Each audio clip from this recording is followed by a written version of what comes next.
Hey everybody, Jahar here with Tasty Spleen Studios, and it's been a couple months since I've given a video update, so here we are. 2024 is like halfway gone, which means we've had our Patreon live for 3 months, and I've been doing nothing but Midnight Guns for a little bit over that amount of time. It's gone by really, really quickly, but the game's come a long way since we've launched, and thanks to the help of people like Classy and Grim, things are really starting to pick up speed. So first off, thank you everybody for your contributions, especially for your enthusiasm with all of the pickups going on, all of the competitive matches, all of the weird stuff going on in Discord. It's very encouraging, and it keeps me powered along, keeps all of us powered along, I think. I was going to give a little bit of a status update about where we're at and where we're going with the next few patches, but as part of that, I thought I would do a bit of an AMA, so I opened up the Discord to questions from our supporters, and we got a lot of very high quality questions very quickly. So I figure I'll start with those, and if there's anything left unsaid by the end of that, then we'll address that. Our first question, or rather set of questions that all kind of revolve around the same thing, come from a group of you, Kale, Marotak, Pampu, to name a few, all asking about plans for further loadout items or gear. These are the passive items that you can equip at any point, which give you different behaviors, different bonuses, and there's 2 slots which are mutually exclusive, so you don't get to pick any 2, you get to pick one from slot A and one from slot B. And right now we've got, I don't know how many, like 12, 13 of them, something like that. I want to have a lot more. And I think this is going to be a very long-term, long-tail content ad that we're going to be continually iterating on as long as we come up with fun ideas for new items. And they don't even have to be particularly good ideas. The freedom of the system means that we can just kind of chuck things in and see what comes out of it. So at some point, if we have a whole bunch of items to the point where it's unwieldy, then we'll like take a few out for a season, put some back in, bring in some retired ones, mix and match which go in which slot. So there's a lot of potential there for all kinds of different combinational effects. So some of the specific ideas there, Kale was thinking about changing your sidearm to a bunch of throwables. So we actually have an item that's coming probably before anything else, the blade sling, which will allow you to pick up as many knives or hockey sticks as you want, and then just start chucking them. So that by itself could be very powerful. If it needs to turn into more, well, that's the beauty of iteration. Marotak is talking about a rocket launcher, and yeah, I've wanted to have like one of those square box 4 rocket launchers that go in kind of a Etana circus for a while, and I think that'll be coming really soon. Pampu is talking about dual wielding pistols, and that's kind of interesting. So dual wielding pistols, like, Midnight Guns is all about like 80s and 90s action cinema, Hong Kong stuff, John Woo, hard-boiled. Dual pistols are definitely in our genes. The exact implementation of them is taking a little bit of thinking, like ways to make it impactful and useful and not completely redundant, as it seems to be in a lot of games. So we wanted to be cool and something worth considering. So it's all about like the right implementation. But as far as a desire to do it, yeah, we're definitely there. CCAP had a question about the long-term vision for the number of maps we're going to have and support. Thankfully, we're working in a Quake engine, which is the most well-documented, well-understood, well-worn path as far as content creation you could possibly ask for.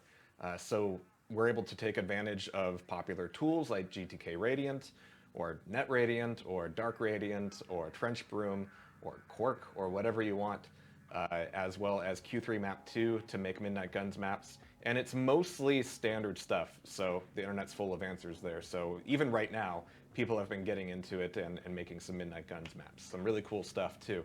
There are a few things that are like Midnight Guns specific, and there probably will be more in the future. But we're working on documenting that. Reki's made a nice little package. It'll keep getting iterated on.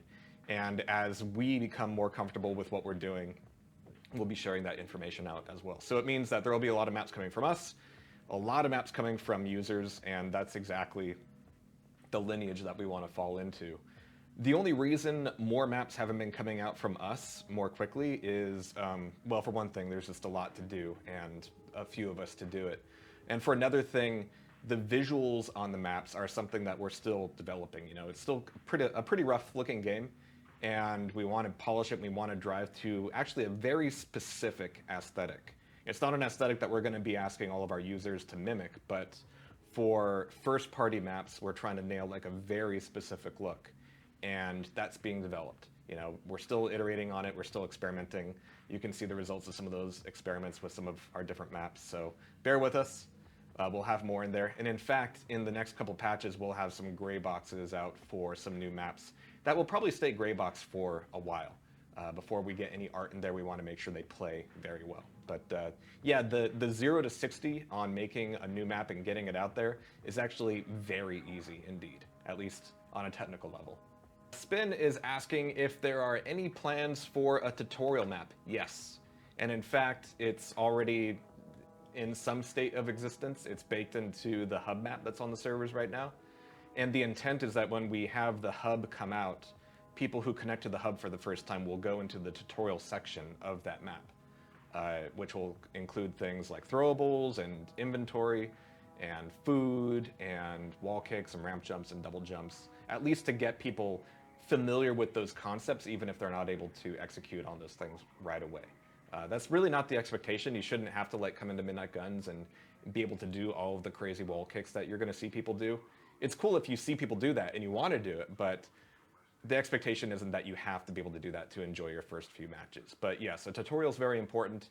It's something that can kind of bite you in the ass if you do it too early and the game changes out from under it. So that's one of the reasons it's taken a little bit longer, is because we want to be solid on a few other elements first, but it is coming.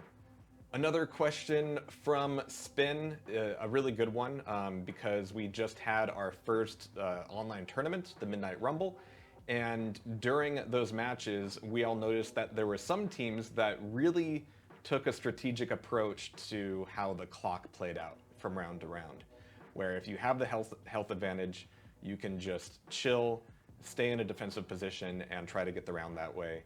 And if you're already in the lead, then burning more of the clock is good for you. I don't hate that necessarily. It was okay, and there were a lot of teams who completely ignored that and just plus forwarded all the time, which is also cool.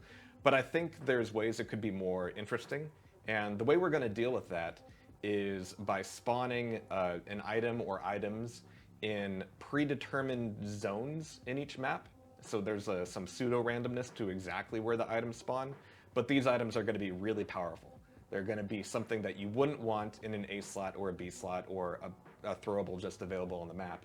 You want to really reserve that for the end of the round where it's like 1v1 or 2v1 and there's 30 seconds left on the round clock. So I won't tell you what those items are just yet, but they will be powerful enough to make you want to come out of hiding and either try to get that item yourself or try to prevent the enemy team from getting it.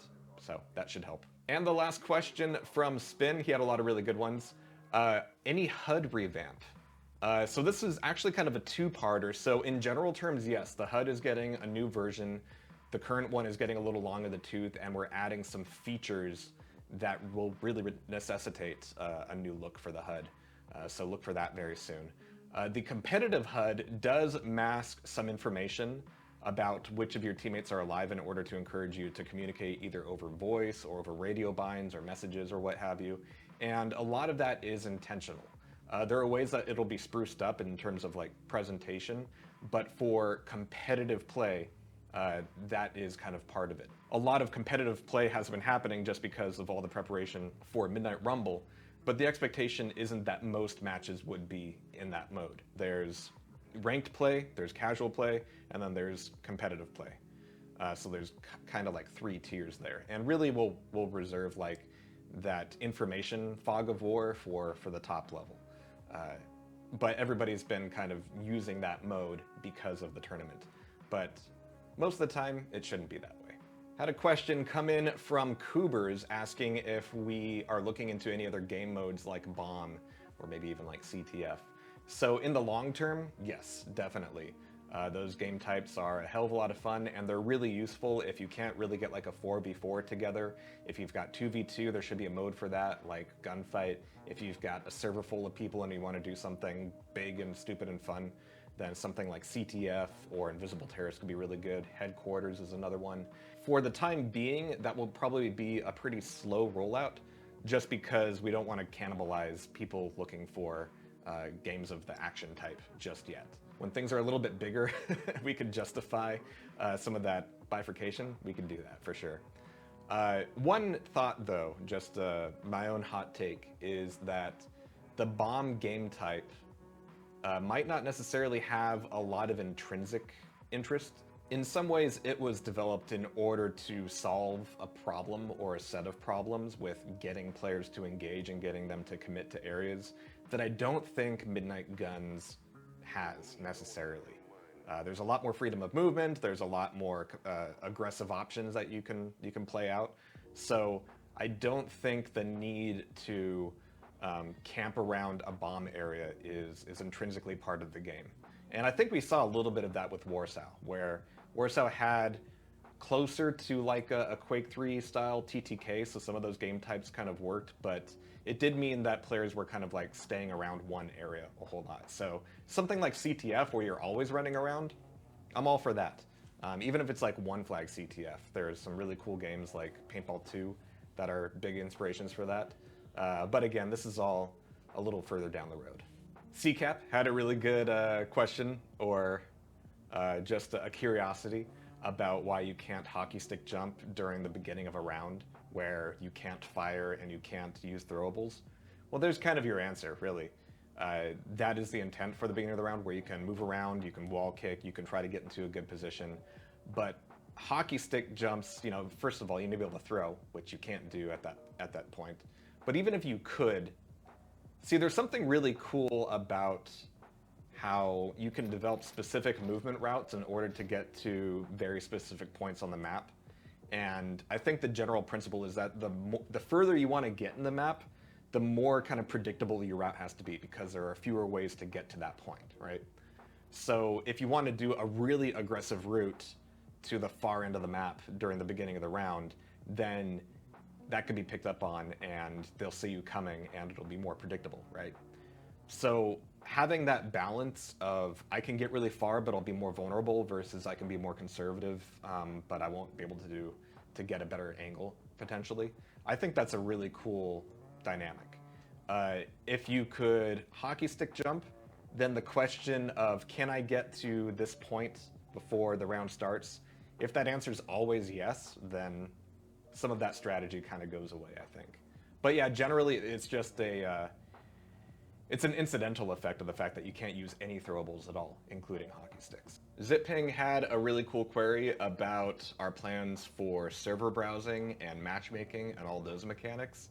So yeah, a server browser I think is a really vital part of any like multiplayer FPS, where you're able to jump into a match even if it's in progress, keep playing with the people who are in that server, jump to another server. I think one thing that would be really cool to kind of bolt onto that would be the ability to find matches that actively need another player in order to complete the teams, where maybe somebody's disconnected in the middle of a match and so there's a head missing. So being able to kind of jump in and patch up those matches in progress would be really cool.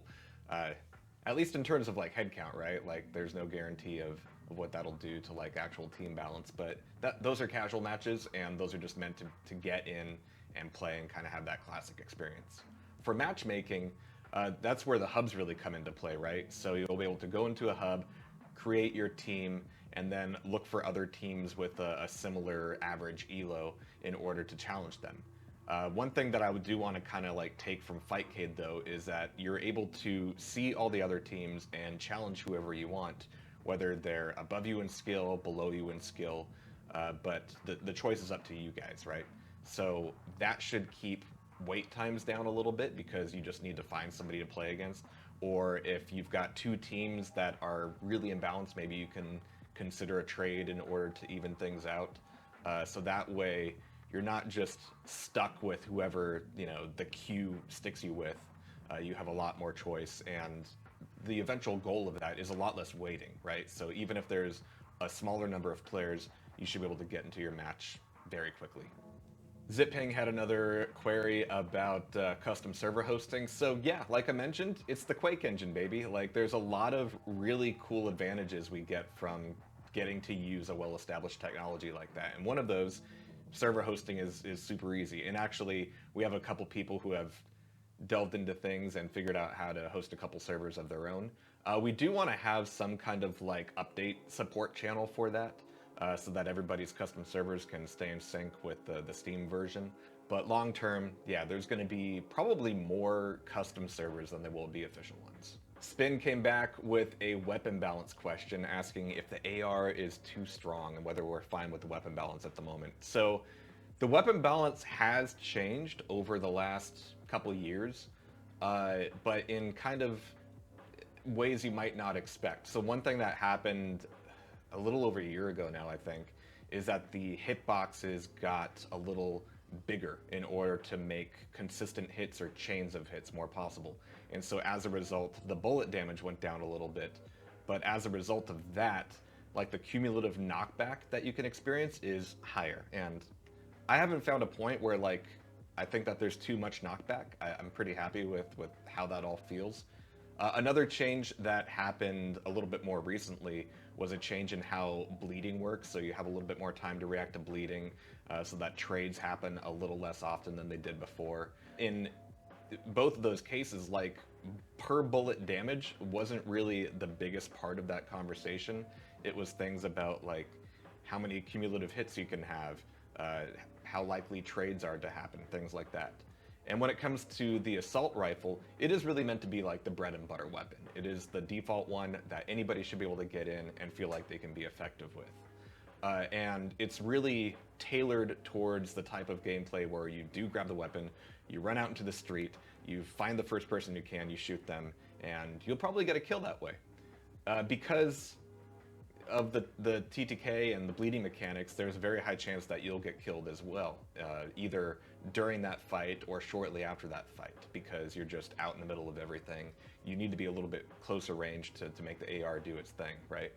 So that's where the other weapons come in, where you're able to take advantage of being a little sneakier, being a little bit more cagey, a little bit more conservative with your movement, or attacking from an unexpected angle, you know, getting behind or outflanking your opponent. Shotgun's really great for that. SMG's really great for that. I suppose there is a latent question of, even if I am playing that way, is the AR still a better option in those cases? And so the intent with the AR is you don't have first bullet accuracy, the recoil and spread is a lot larger over time, so you have a lot less control for sustained firefights. The kinds of fights that you have to take end up putting you in harm's way. So there could potentially be a few more adjustments in that, but as far as like actual TTK and weapon balance and how effective you can feel with any weapon, things are in an okay state. They could be more okay, as always, but I think things are pretty crunchy. Mikey X had a few really cool questions about single player, and I know we haven't talked about single player in a little while, but it is still something that we are actively, if not developing, then we're talking through it, right? We're putting things down on paper, we're going over ideas, we're starting to structure things out. The way single player works is just different, right? And a lot of the mechanics are going to be different as well. So the way bleeding works, the way limping works, the way limb damage works, the way armor works, that's all going to be significantly different because it is single player. Now, to Mikey's first question, he's asking how the campaign's going to be structured, whether it's like Doom or Quake levels with pretty narrow structure and pretty narrow kind of spatial possibilities, or something more open.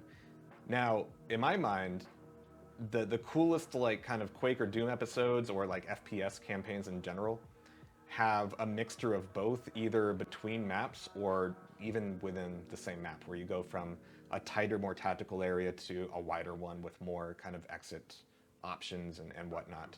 So one of the things that will be true for Midnight Guns maps is that each individual play through them will be relatively short, you know, in that 2 to 5 minute range.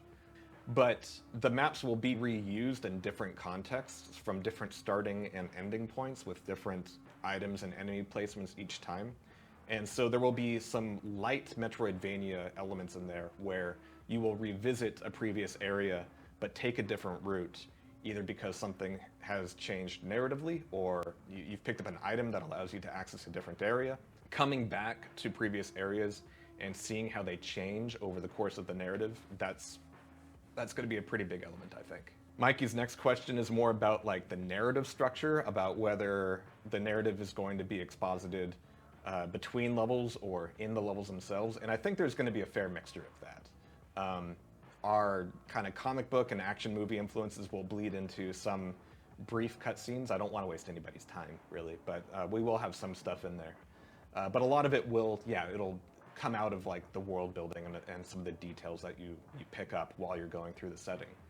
There's a lot of development work that has gone into the setting, and you can't really see a whole lot of it in multiplayer just yet. It's going to keep coming. We're going to keep adding more of the gangs. We're going to keep introducing more of the characters. We're going to keep making that puddle deeper even on the multiplayer sense. But in the single player, that stuff is all going to be front and center, of course. It is a fun setting. It's been something I've been really happy to get to work on, and I'm looking forward to getting to show more of that, either in the multiplayer or the single player. And Mikey X's last question is about campaign-focused weapons and gear, things that would be too OP or wacky for the multiplayer. Yeah, again, it's a different game, right? It's a different set of requirements for enjoyment, and there's only one star this time. It's you. So, yeah, things are going to get crazier, things are going to get wackier, enemy designs are going to be more all over the place than a multiplayer hitbox would necessitate. So there's all kinds of goofy things that will happen there. Again, I think a lot of the tone for Midnight Guns is going to stay like Saturday morning cartoon at a surface level, and then get grosser and grittier the more you dive into it and the more you peel the layers back. And that will be reflected in the mechanics as well. How's that for a vague statement? To wrap things up, Awup had a question about a development roadmap, one that we can share with supporters. And yeah, that's definitely, doing a roadmap is on the roadmap. Our own roadmap has been getting more and more well-defined as time goes on, and we know what targets we want to hit and when. Things like the food update, which I'll talk about in a second here, the additional gangs, weapon skins, the hubs, more maps, all of that stuff. That's starting to get planned out in a more rigid, structured way, and I think it will reach a point very soon where we can show that to you as well. As a bit of a teaser, that'll close off like the Q&A kind of side of things, but I will talk about the next couple patches here. The big thing that's coming up is kind of a PB&J blend of Reki's work and Classy's work on the new UI system, with a new HUD which will support the new food items. So these are new items that will be placed in the maps. A few of them will just give you some more health. That'll be prevalent in single player as well. That's kind of how we're going to have our health items represented. And it's something that you do have to pause and eat with your bandage button. If you're bleeding, you have to bandage before you can eat your food. And some of the food will give you additional effects. So some of them will give you a throwable weapon, like a beer bottle that you can break and turn into a throwing bottle. Some of them will prevent the next fall damage you take completely, like a Calcium Lord shot. So there can be kind of like power-up effects associated with the food as well. Just like all of our throwable items, all of that is themed and balanced by the maps themselves. So some maps will have this food in it, but not these, and vice versa. So we can really craft each map to have a different kind of like item metagame. That'll be fun. So yeah, new HUD, new UI system to support all of that. The food itself is like the very top of the food pyramid, I guess you could call it. And under that is just a whole lot of work. Similarly, we're going to be introducing the next two gangs here very shortly. It's going to be the Firestarters and Come and Go. Come and Go is a courier company that works for the larger corporations, doing things like deliveries, retrievals, corpse disposal, a lot of organic things like that. And Firestarters are fame-hungry punks who will just do anything to cause mayhem and get their moments on TV. It's science fiction, guys. But yeah, we're gonna have models for them. They'll probably come with some weapon and item skins or throwable skins. New voice lines, they've got their own CEOs respectively, and very soon we're gonna have 2 members of Come and Go start to give these kind of updates instead of me. So I'm excited to introduce you to them. Hold your breath. This is all a lot of work, and again, the encouragement to kind of dive in and elevate the game to this level has been really overwhelming. So thank you all, and I'm gonna be excited to see you all at Blasty Day tomorrow. See you on the servers. We're gonna play a lot of casual and ranked games. We're gonna watch a few movies. It'll be a good time, and that happens every Sunday, so hope to see you there. Oh, and QuakeCon is coming up, so if we do see you there, then pick up a swag pack, you know? Get some Blasty socks. Make sure you're not missing out on that. It's going to be a lot of Midnight Guns players there, a lot of Doom players, a lot of Blood Rails players. It's going to be a very good time indeed. So if I don't see you there, I'll see you tomorrow on the servers. And thank you.